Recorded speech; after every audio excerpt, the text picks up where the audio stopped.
మన అబ్బాయి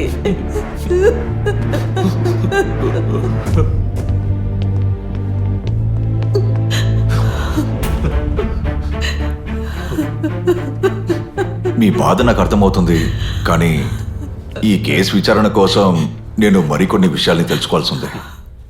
కేసు కోసమే కదా, ఏవైనా అడగండి.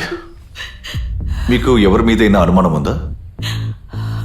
అంటే బిజినెస్ తరపున లేదా ఇంకేమైనా? మాకు అలాంటి అనుమానం లేదు. నాకు బాగా తెలుసు ఇది ఎవరు చేశారో.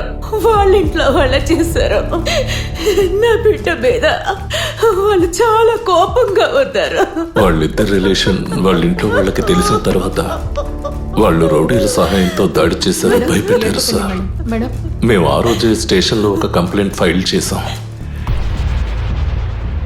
వీళ్ళు చెప్పిన విషయాలన్నింటినీ ఒక రిటర్న్ స్టేట్మెంట్గా వీళ్ళ దగ్గర నుండి తీసుకోండి. Okay sir.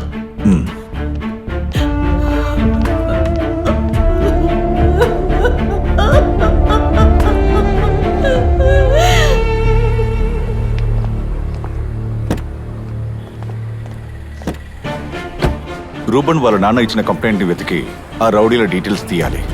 Okay sir. Ruben వాళ్ళ ఫ్రెండ్స్ డీటెయిల్స్ అడిగాను కదా, ఏమైంది?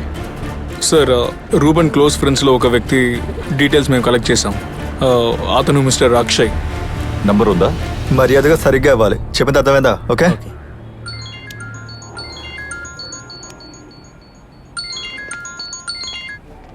హలో,